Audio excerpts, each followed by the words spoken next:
kind of funny story about empathy and sort of emotional regulation with a supervisor. Okay. And just like the power that emotional intelligence has on people and how it's lasting. A couple years ago, I had joined a company, and within a month, they were like, "You're going to Uganda to assist in this training." And I was like, "Okay, cool. I didn't even know there was travel involved in this job, but like, sign me up." Perfect. Clearly, within a month, you don't learn everything about a company's culture, but you can pick up on some stuff. I was responsible for packing all of our equipment. Fast forward to we're in Uganda, and the lead trainer, because we were there training a workshop, looks at me and she's like, "You only have 10 markers. Like, we need at least 50 more markers, like by tomorrow." Like, we had just landed in Kampala, Uganda the day before, and I was completely disoriented, already working. I didn't know anything, and I was like, she was kind of freaking out. So I was like, "Don't worry, I will get the 50 markers by tomorrow." I had no idea how I was going to get them, but I knew I was going to get them. So the next day, like we worked till pretty late that night, and I kind of like didn't forget about the markers, but I also couldn't find them. So the next day rolls around, she's like, "We need markers," and I was like, "Okay." So I just turned around and I left, and I was like, "I'm gonna walk down the street, this little dirt road, and I'm gonna find markers." Very nice man, Demi, who actually worked at the place that we were having the workshop, was like, "I'll come with you. I'll help you out. I'm a local." I was like, "Okay, great." So we go to this little like kind of dollar store, and they have markers, and it's fantastic. But I had it had barely been 48 hours that I was in Uganda, and I didn't have shillings. I only had a credit card. They didn't take a credit card, and he's like, "It's okay. We'll cross the street and we'll get shillings." And my face just like went white, because if you've ever been to Kampala, the roads are not like crossing the street here. I mean, I have traveled quite a bit, and I always get nervous with crossing the street, but I'm in heels because I'm in the middle of training, like an event. Right.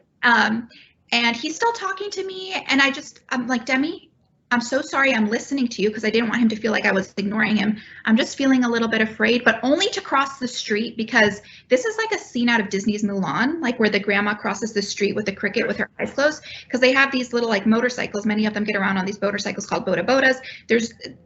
It's a very small road, but people are going like 50 different directions. It's very, very chaotic. I'm in heels. It's in the dirt, and I'm scared." And I just told him, and he was so calm, and he just looks at me and he's like, "I can tell," like basically like insinuating, "You don't have to be sorry for not paying attention to me. I can sense your fear."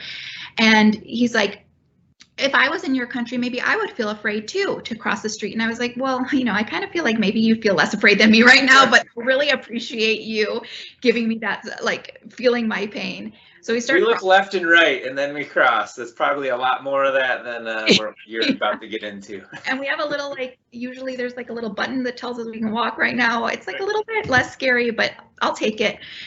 So we start crossing the street. I think probably halfway through, I just closed my eyes because I was so scared, and I grab his hand. I don't know, it was all instinctual. It was just like a fear reaction. And we cross the street and we get to the end, and I look down and I'm holding his hand. And I'm like, "Oh my God, I'm so sorry. Like, I didn't mean to invade your privacy." And he's like, "Don't worry. Like, I know you're afraid." Like, I got my shillings. We crossed the street again, but the minute we started, I closed my eyes, and he already had his hand out. And it was just this tiny moment of somebody agreeing to come with me down the street, having the empathy to be like, "I understand you're afraid. Don't worry about like explaining yourself. And you don't have to, like, don't feel bad about totally just violating my personal bubble by grabbing my hand."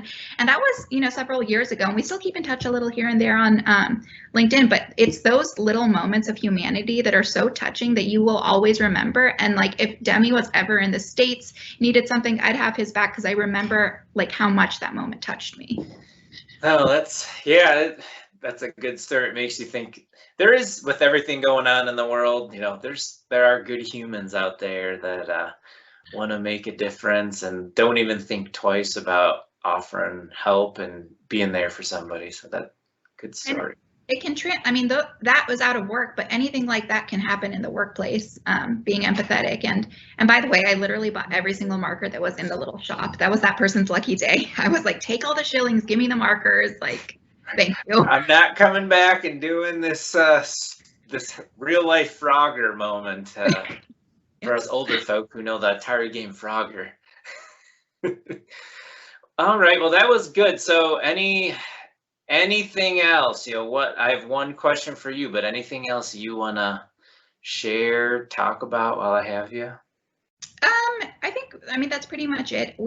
Everybody should know that we always have to use our emotional intelligence just as being humans. You might not know like the technical terms under the competencies, but just being a functioning human is using your emotional intelligence. And if you're either growing professionally or you're going personally, it affects both areas. That's the best thing about emotional intelligence, is if you're using it in a leadership role for work, it will help your personal life as well.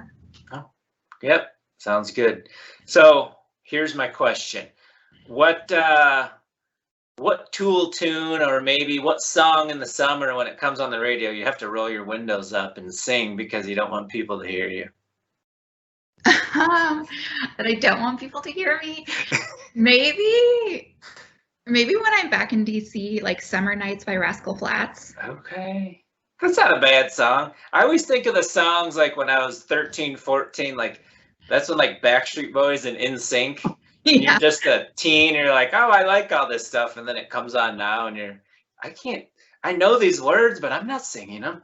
So that was a safe answer. I'll give you that. I was hoping for something maybe some like punk rock stuff. I've kind of recently gone back into that. And if you want a full confession, sometimes when I work out, I listen to Hannah Montana. There you go. That was the truth. That's what we needed. Well, thanks, Galit. Anyone that wants to get a hold of her and increase your EQ or start learning a little bit more about it, definitely reach out. Everything will be in the notes on the YouTube and all over LinkedIn. And you're missing out if you don't get in touch with her. Thank you. It's great talking with you. All right. Have a good one.